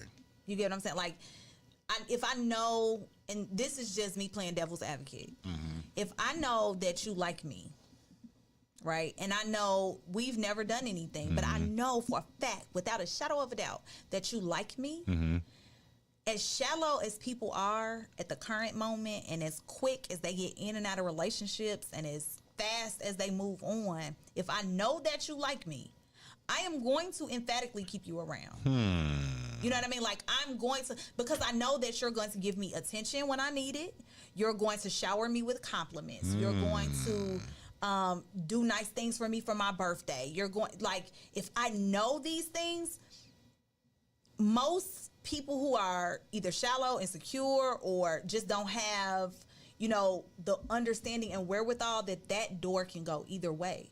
Right. So even if you may not try anything with me, I may know that feeling or inkling is there, and I may try something with you just because I know I can. That's wild. And 9 times out of 10, because I know I can and because I know that you like me, it's gonna go down. And that's just the reality, right? That's the world we live in. So do I think that we need to be friends? I do not think that that's a thing. Now, if you are a vital, vital friend of mine and you make a serious mistake and you say to me, you know, like, I want to be with you or something dumb, or you try to kiss me and I correct you in that moment, right? Because you are a vital part of my life or my village at this time. And I correct you in that moment. Even after the correction, you keep trying to push further, that's a definitive cutoff. No, I feel that, yeah. You know what I mean? Like, you have to have a boundary. You have to set some kind of boundary. And I will be extremely transparent. With relationships, you have to have an understanding that nobody else understands. It's supposed to be you and your partner. So what you do with you and your partner is one thing, but whatever your understanding to one another is about past friends, previous friends, new friends, like, my husband knows I'm a social butterfly. I don't meet strangers. Like, I will hug a stranger in the street. I will communicate with a waitress and I will know her whole life story in a span of 6 minutes.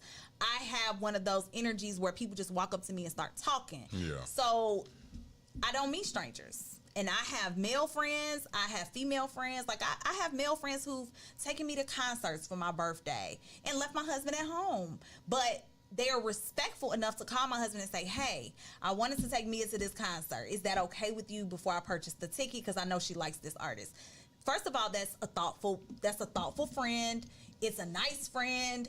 But also, I've had friends who have bought like tickets for me and my husband to go see a play, or, you know, have bought tickets. I had one of my friends' husbands took me and my husband on an all expense paid trip to the Bahamas for 8 days. Like, and I consider him my brother, and him and the woman are now getting a divorce. She's one of my very good friends. She's a part of my village. I don't talk to him as often, but I do check on him because I do care about him. So, you know, it's a double-edged sword, but it's also an understanding that only you and your partner need to understand. Can I ask you a question? Yes. Okay. Why does he always do that before he starts cutting up in these streets? Ooh, wait. Okay. Because I know which comment he's about to go with. Which comment I'm about to go with? You're about to go with my friend called my husband to take me to a concert. Okay. I already know you. I know you so well. We are realists. Okay, let's just keep it a thou wow. And we're just speaking on hypothetics. I'm speaking on my partner, the person I'm supposed to be, who I know that I'm supposed to be with. If her male friend, who I've already identified, that's just her friend, whatever. If he calls me and say, hey, I just want to check in with you because I want to take her to this concert. I know she really liked this group. And, you know, before I buy these tickets, I want to know if it's okay if I take her to this concert. First of all, me knowing His me, answer would be no. I don't even know a man that would have the balls to call me and ask me no shit like that. But Just off GP. But then that doesn't support your point. Hold on, let me finish. You see how he. I don't know a man that would have the balls to call me and say that to me, because and it always goes back to the woman that I'm with. My woman is gonna be so secure knowing that I'm not gonna go to no concert with no other man that's not my man. So if you want to go to this concert, me and my man can go. Sure, get some tickets for me and my man, or my man can buy our tickets. She's not going to want to go to something like that without me. Now, that still could be her friend and all that stuff. Y'all better go get y'all a sandwich sometime or whatever. Y'all see how hype he getting? Y'all should see how y'all he need to got go do sweat running down his head. I'm bald headed. That's why I sweat a lot anyway. But a dude not even about to come to me with no energy, like, man, that's basically saying, hey, can I take your woman out on a date, even though that's just her friend. So, but that's how I'm saying, men view things differently. If I know, that's how I say dudes know who to pull at with. If a dude know he can pull at with the type of dude who's soft spoken and just like, oh yeah, it's cool, brother, man, y'all go have a good time, man. No, a dude ain't gonna pull at with me. But I will tell you, my husband is not soft spoken. He is quiet. I sense that. But he's not soft spoken at all. You already know. Oh, Jesus. But what I will say is that can also be attributed to something like, you know, you and I have gone to things together. Yeah. You know, festivals and stuff like that. That's the same thing. It's the same concept. My husband wasn't present, you know what I mean? But the concept is the same.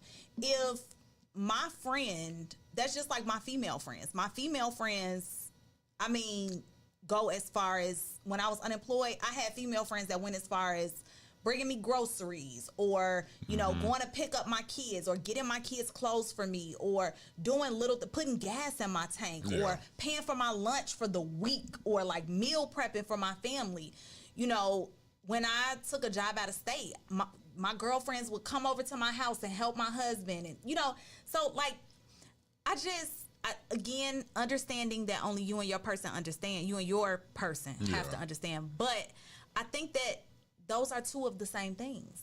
If I can go out with you, my male friend, why couldn't I go out with my other male friend? Because we're friends. Now, again, back to my original point. If there's an underlining context between you and that friend, like this particular friend, he and I worked together like 15, 16 years ago.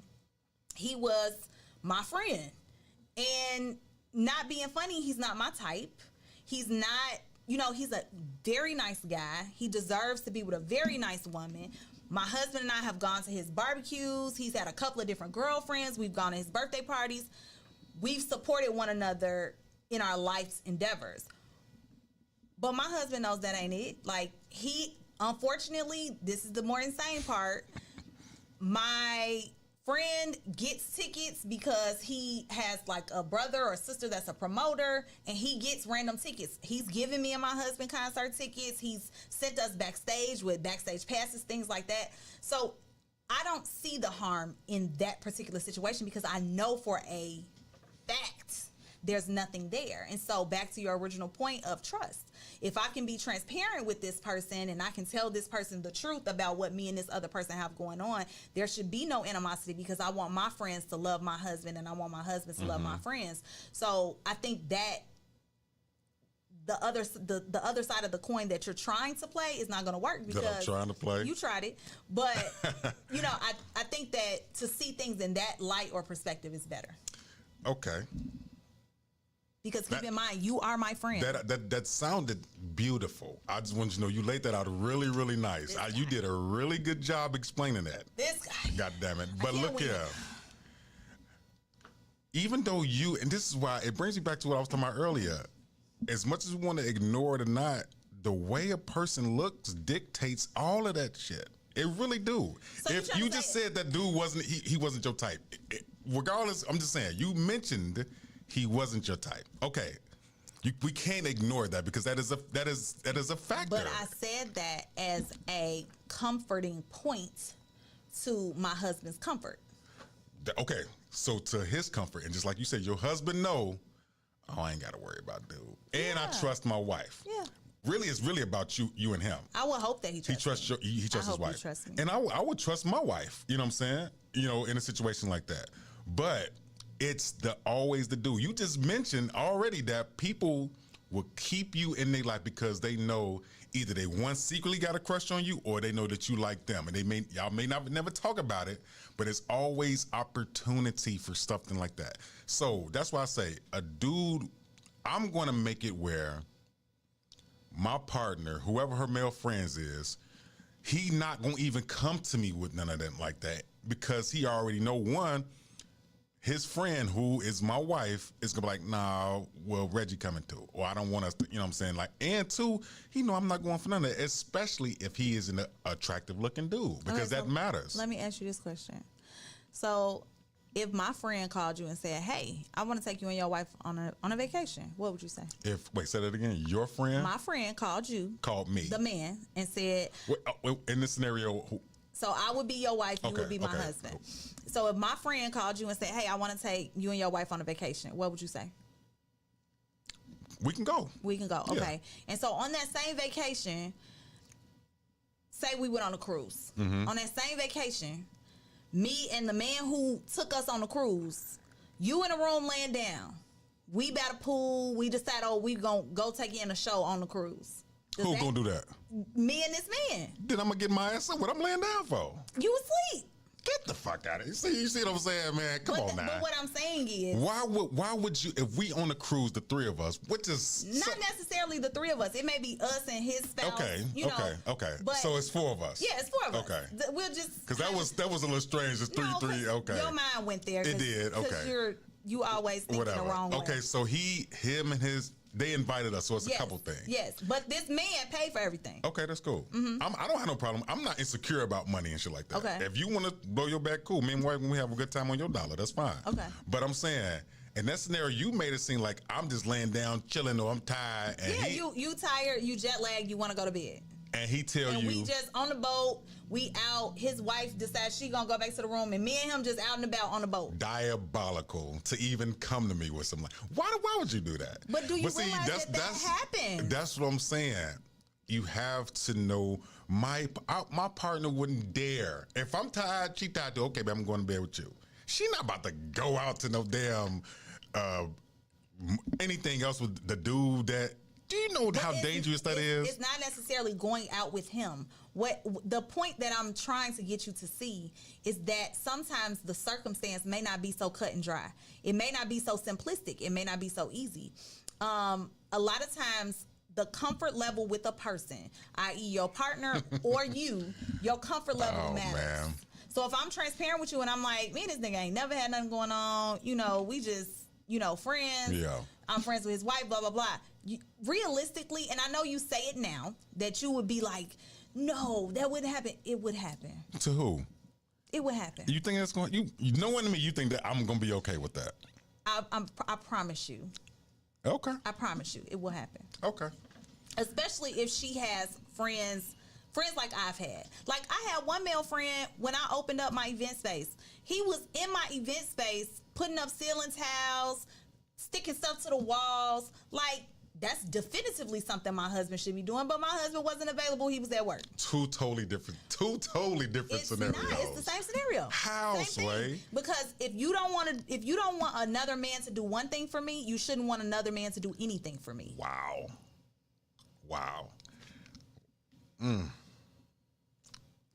We're gonna agree to disagree. Yeah. We're going to play a song. We're going to come back, okay? Yep, we'll be back. You really just tried it with that. Okay. You really tried it with that. My Radio Chicago, you know the vibes. I can't believe this girl here, man. Listen. Get it sold, man. We'll be right back. Let's play some Smooch Wallace. You know the vibes. Get it on. Yeah. I mean, slow as smooth as fast, baby.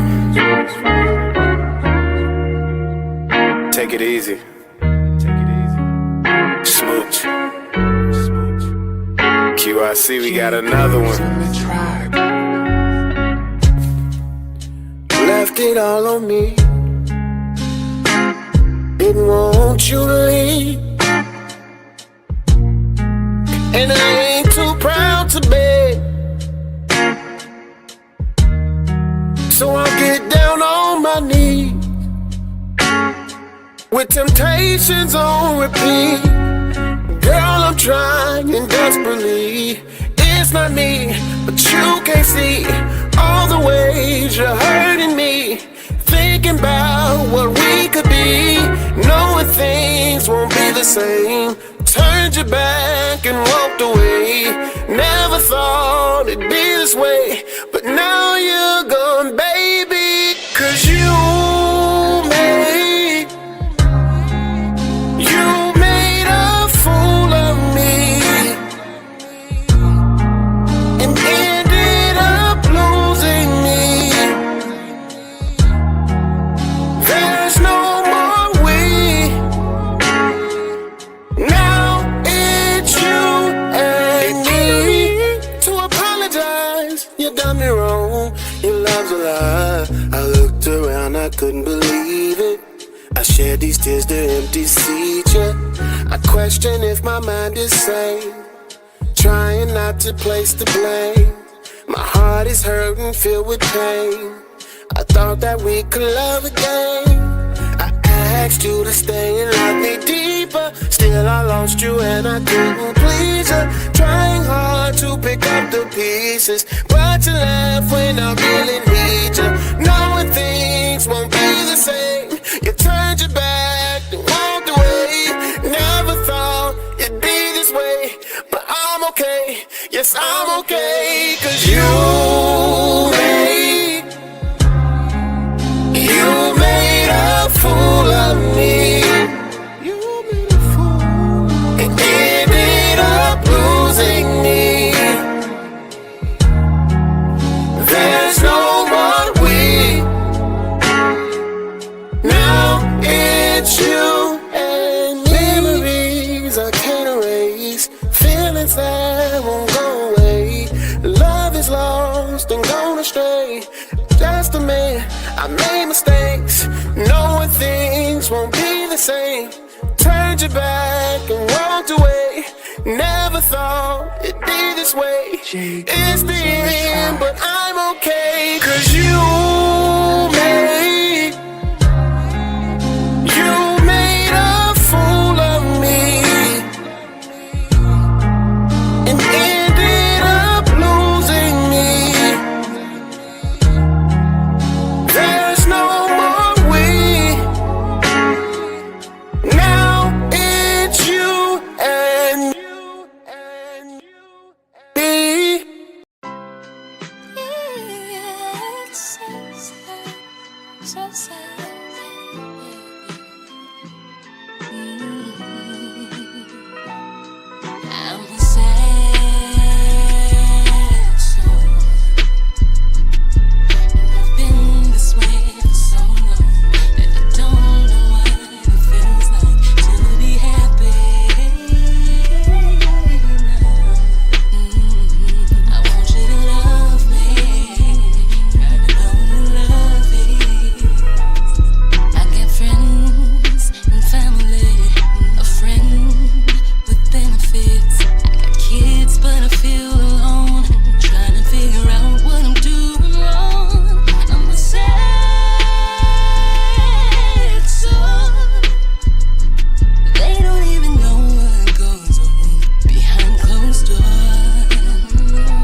Gangsta Vibes RMF here with Mia again. I'm so glad she's here. Thank you for having she me. came here now. We gonna see if we see her in April, man. You know, we ain't gonna hold our breath. You gonna see me the week of Easter. Oh, okay. Do we gotta? I ain't gonna make no more bets. No, we're not gonna make no a bet, but I am gonna stick to it. I told you the only y'all, I don't know if y'all are experiencing the same thing I'm experiencing, but I feel like this year is flying It definitely is. by. Yeah, it really is. Because I literally text Reggie and was like, oh my God, tomorrow is March 1st that I missed all of February. Like, I am so sorry I missed you guys in February, but I will be back in April. Okay, we looking forward to it. Okay, and if it don't happen, just know I'm on your ass. Oh, I know. One more time, where can they find you at? They can find me at the Pink Oasis venue at Mia Lux, MEAHALUX, or at I Work Hard, the number 2, Play Hard. I love it. Go get y'all nails done. I still got to make my appointment to come out there and get. Y'all, Reggie is bad. You know, he hasn't made an appointment. I got to come out there. I haven't done his nails probably in 9-10 years. I'm gonna come out there. Matter of fact, I'm gonna tell you exactly when I'm coming out there. I'm gonna come out there in about 2 weeks. All right, I'll see you then. So I'll be back in Chicago at that time. You know, go ahead and book me so I can come. You can come. You know, get me together. You know what I'm saying? So yeah, thank you for coming. Yeah, we gonna see how this works. You say Easter, right? Easter. Okay. I'm gonna be here Easter week. All right. Okay. Cool. Bring your husband too. I will. That would be great. You want to get his side of the coin about what's going on too. You know, he's a pretty good guy. You know the vibes, man. Y'all be safe out here, man. We will see y'all next week. Be safe. Love on each other. All right. Peace out. Have a good night. All right, fellas, we about to take this time and slow it down. Grab that girl you been eyeballing all night. I seen you looking, player. It's time for you to hold out your hand. Man, I gotta go get her, man. I don't wanna miss this chance, bro. Think she gonna say no?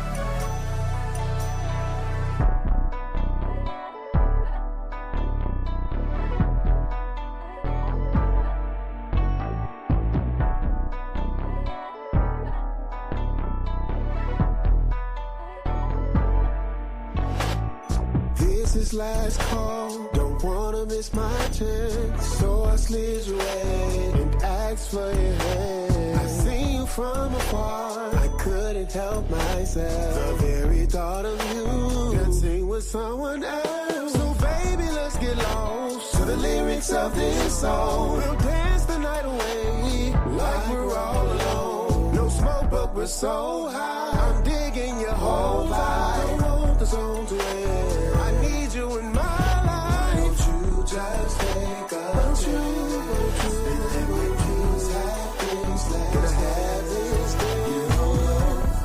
This could be the time. This could be the time of your life. I could be the one that you like. Why don't you just take a chance? Why don't you? And let me please have this like that. This dance. This could be the time. This could be. You and me. I could be the one that you like. I know he thinks I don't see him, but I can see you watching me. I've been watching you too. Your vibe is so captivating.